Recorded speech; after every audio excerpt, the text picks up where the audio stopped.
Tonight on Brian Ross Investigates, Gone Girl, the American-born college student who left Alabama to become an ISIS bride and called for Americans to be killed. Now she wants to come home with her toddler son. I want my future and my son's future, and I'm deeply, deeply regretting. But the Trump administration says she won't be allowed back.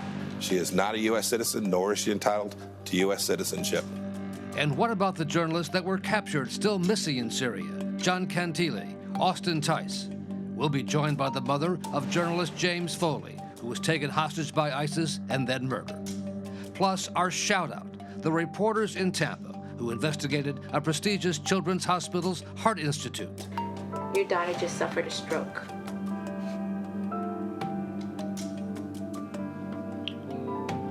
Three times the normal death rate. A child left paralyzed. Another with a needle left in her chest. Yeah, in many ways, these were families who didn't have a voice. From the Law&Crime Network studios in New York City, this is Brian Ross Investigates. Good evening and welcome. Tonight, as U.S. and allied forces close in on one of the last ISIS strongholds, there's this question of who's left alive and what to do with them. Several of the young Americans who turned their backs on their country and went to join ISIS have already returned or have been captured and are being held in Syria. Among them, a young college student who sneaked away from her parents in Alabama to become an ISIS bride.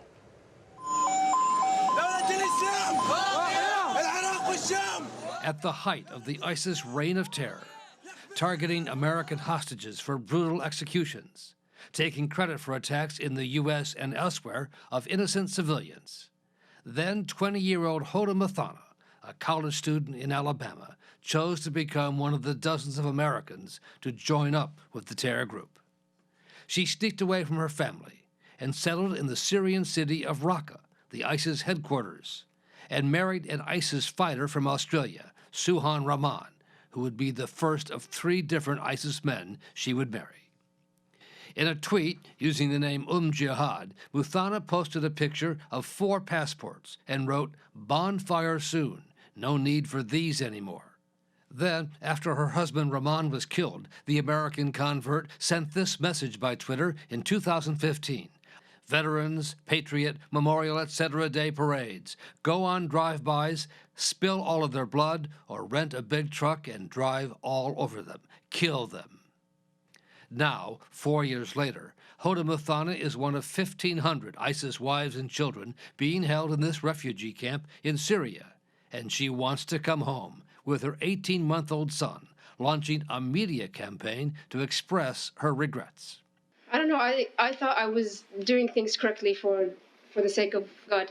And when I came here and I saw everything with my own eyes, I realized that I made a big mistake. And I know I ruined my future and my son's future, and I'm deeply, deeply regretting.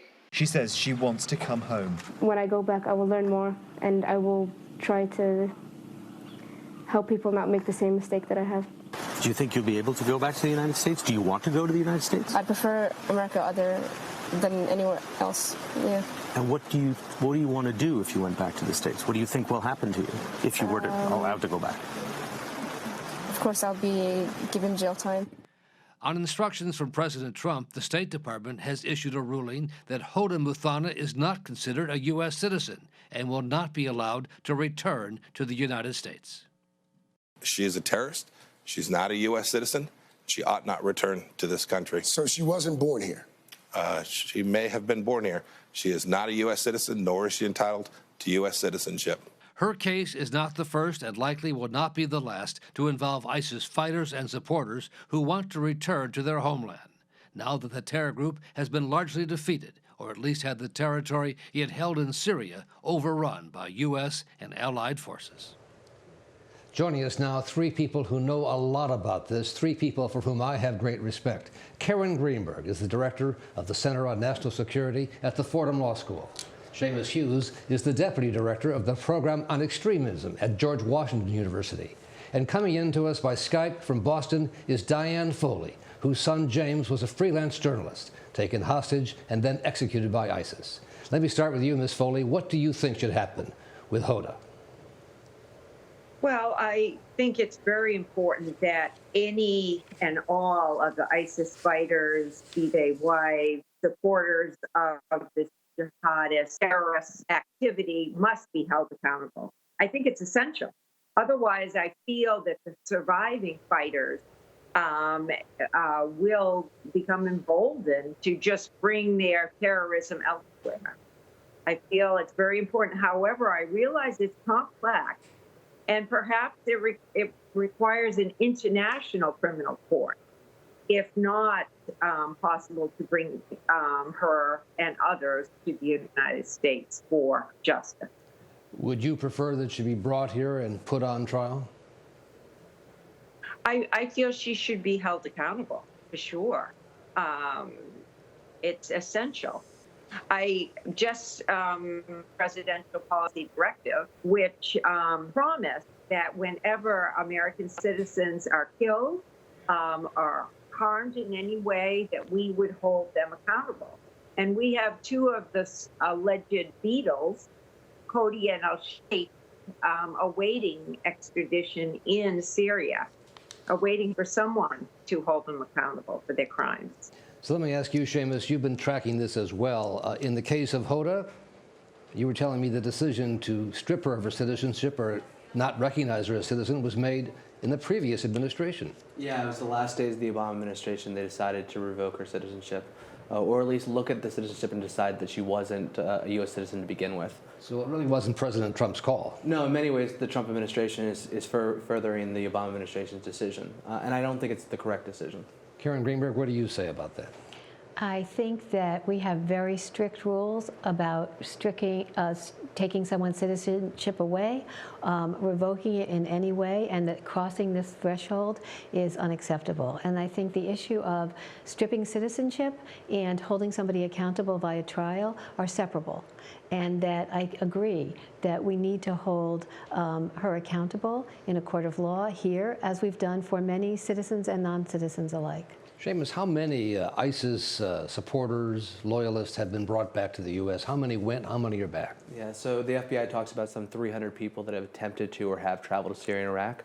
In terms of folks that have come back from ISIS-controlled territory, 16 Americans that we've identified. And of that 16, we prosecuted 13.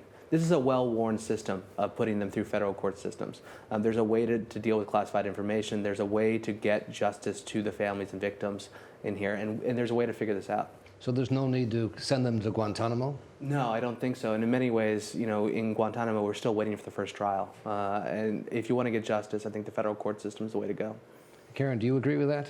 Yeah, I also want to point out that in the filings that her lawyers put forth contesting the issue of citizenship, they made it very clear that she was willing to face any charges that would be leveled against her. So I think this also goes to the issue of how valuable her citizenship is and how seriously we should take that. And the issue here is that her father was a diplomat, supposedly, at the time she was born. So if he was, then she wouldn't be given. Apparently she was born, if the facts we know are correct, as alleged in court papers, she was born after he was fired from the State Department. He had been on a diplomatic visa. The question is, was he still on that diplomatic visa or not? And if he was, then she wouldn't be granted citizenship. But remember, she was given a passport twice, in 2005 and again in 2014. So the problem with this is that there has been a push against U.S. citizenship in favor of denaturalizing more people, of rethinking how we define citizenship since the beginning of the Trump presidency.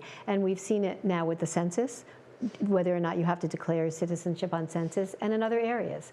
And so it's very disconcerting and worrisome.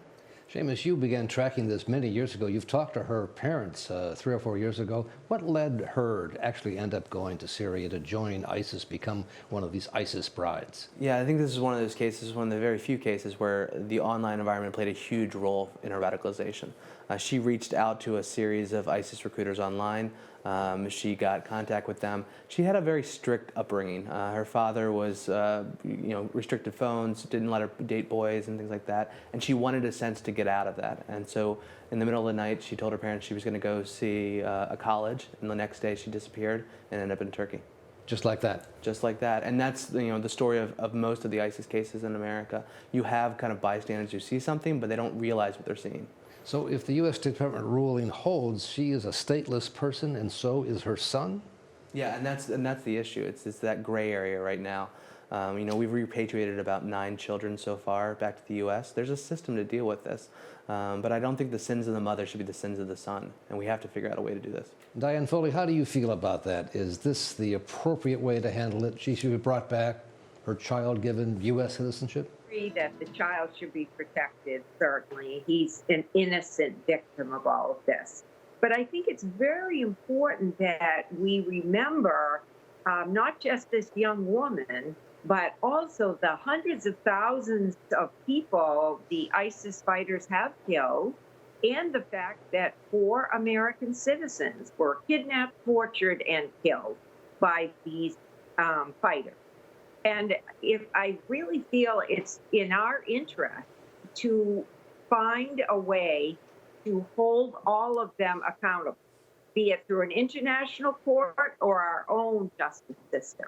But I feel it's essential, or we will be very sorry, because they will come back and bring more terror to our countries in a different way, a different place. So I feel it's essential. As you mentioned, the so-called Beatles, the ISIS militants who held your son and others, 4 of them have now been captured or being held. What's going to happen with them, Seamus? It appears that they'll be brought back to the Eastern District of Virginia and face federal charges. I think the jury is still out about that. The UK's, there's a series of appeals that the mother is making now. But I think at the end of the day, they will face justice in the U.S. court system, and at least I hope. Including the possibility of the death penalty? That's still on the table, it appears. Yeah. A question for our control room. Rhonda Schwartz, executive producer. Rhonda, what's your question? A question from the control room. There was a case of another woman. She also was a bride of ISIS. She married an ISIS fighter. He died in battle, but she's back in the United States, in Indiana, I think. She had 3 children who are now in foster care. What about those children? What about the next generation of children who were in ISIS now back in the United States? Should we worry about those kids? Have you been tracking that, Seamus? I have. So Sam was found in a refugee camp with her children. She was eventually repatriated to the U.S. and faced material support of terrorism charges. She's facing about at least 20 years. Now, the children ended up in Indiana Child Protective Services. And my concern there is that Indiana Child Protective Services does not understand the concerns of PTSD, of radicalization, of these children being in war zones. We haven't set up a systematic way to deal with children with ISIS. And that's true of the US, but it's also true of the UK, France, Germany. These are things that we haven't grappled with as the Western countries. Is there concern, let me ask you, Diane Foley, is there concern that these children and others may be the next generation of possible terrorists? Well, certainly this etiology is very strong. Anyone who was part of it was indoctrinated, brainwashed, became part of it. So it, of course, depends on the age of the child. But I agree with Seamus that if the child is older, and most of these children have seen incredible destruction, violence, they need special care, for sure. They need to be monitored and receive the counseling and proper care that they require. And Karen Greenberg, is ISIS still a threat to people in this country? Is it still a vibrant ideology? So I want to talk about the child thing, but I will answer this first. Look, we know that the policy of the United States was to push this threat abroad.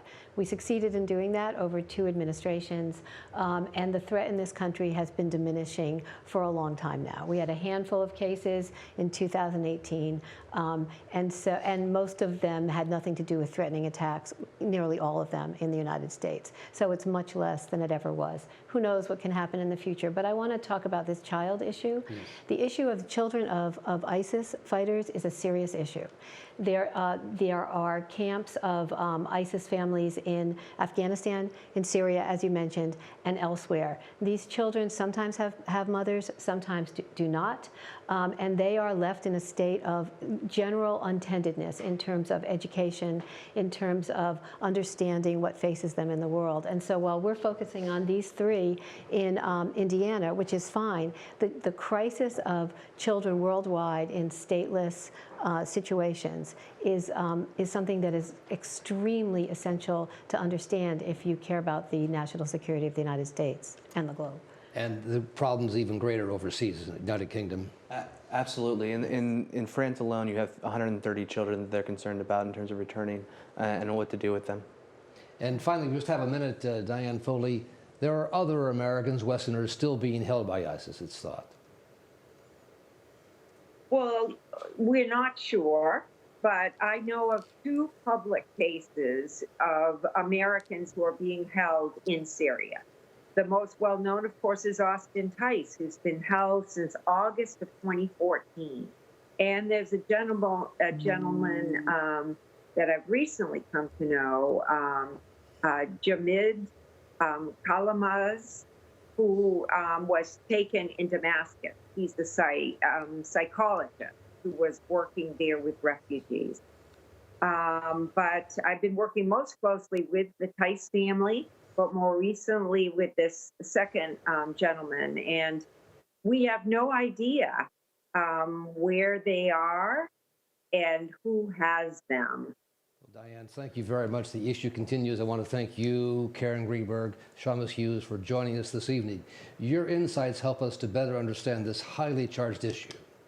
Next, our shout out for the reporters who uncovered the heartbreaking scandal of children dying at a facility run by one of the country's most prestigious hospitals at 3 times the normal rate of death.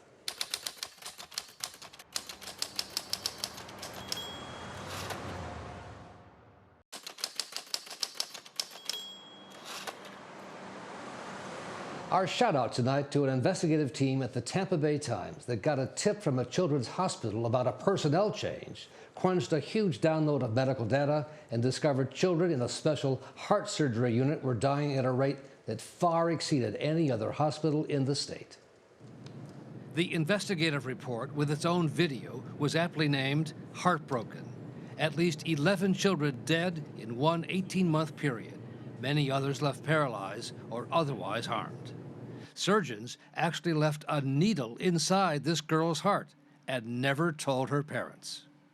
Everyone was telling me it's the best hospital, it's the best place you can be, you're in the best hands in Florida.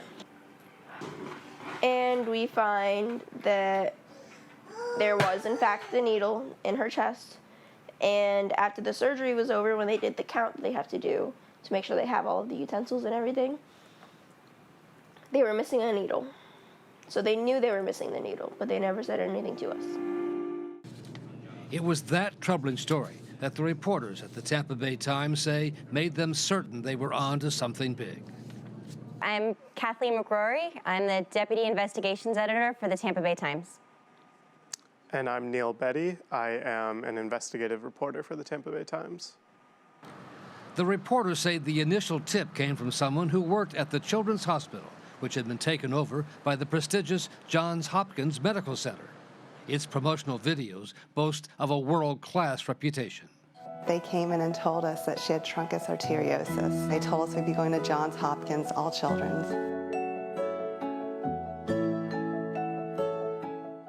They just kept telling us that there wasn't a story here for a little while, and that they had self-policed themselves out of their problems, so there was no point in us further investigating or researching what was going on. But McGrory and Biddy ignored all that and dug deeper into what happened at the hospital's Heart Institute after Hopkins had taken over. After that happened, there started to be some serious clinical issues in the program, and that meant that children were dying at a much higher rate, and there were far more complications than this program was used to. It had tripled to about 9 or 10%. And that was the highest rate of any program in Florida that we had seen for the past decade. And then, using social media as a starting point, the reporters began to hear from families whose children had been at the Heart Institute.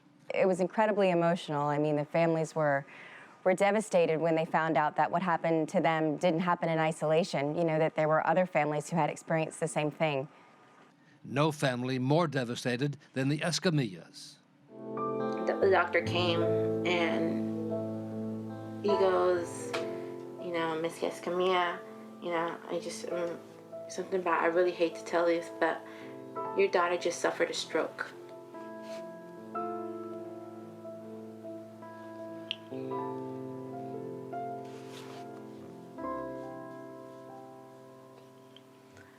I just remember looking at him and I just burst out crying. The reporters uncovered one heartbreaking case after another.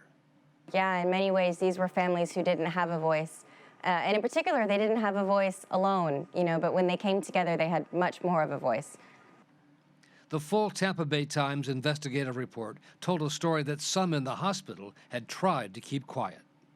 It was only a few weeks before they made pretty system-wide changes to the hospital. The CEO resigned. We saw 3 vice presidents resign. 2 surgeons left the hospital, 2 heart surgeons.